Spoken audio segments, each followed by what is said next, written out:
দীর্ঘদিন ধরে ঘুরতেছে মাঠে ঘাটে হাটে বাজারে, যে লোকটি পরিশ্রম করতেছে, তাই শিক্ষিত একজন ভদ্রলোক, নম্র আচার আচরণের সবচাইতে যে জনপ্রিয় এবং ভালো মানুষ, একজন সাদা মনের মানুষ, তাকে আমরা ভোট দিব নাকি কোন?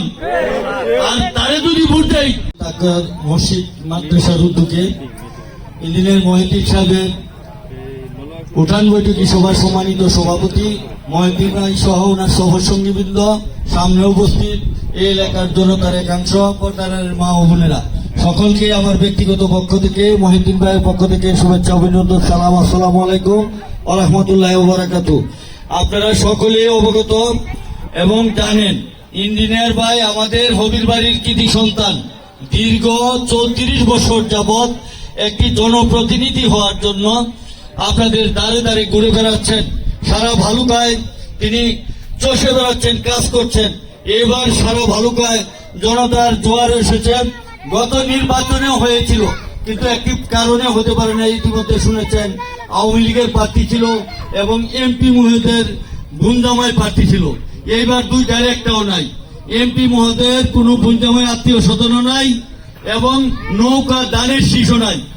এইবার হইল জনগণের পছন্দের প্রার্থীকে আমরা ভোট দিতে পারবো নাকি কোন?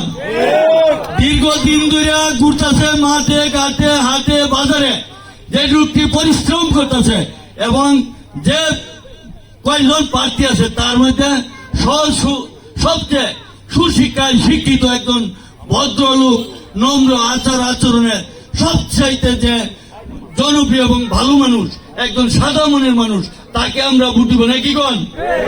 আর তারে যদি ভোট দেই, ইনশাল্লাহ এই এলাকার, আমি কথা দিয়ে গেলাম, উনি যদি নির্বাচিত হয়, আপনাদের এই এলাকার যত ধরনের সমস্যা আছে, মসজিদ মাদ্রাসা রাস্তাঘাটের, ইনশাল্লাহ কড়াই গন্ডায় আমরা আদায় করে নিব ওনার কাছ থেকে।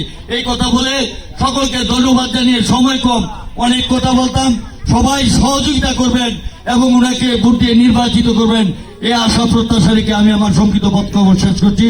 সবাইকে ধন্যবাদ। জয় বাংলা, জয় বঙ্গবন্ধু।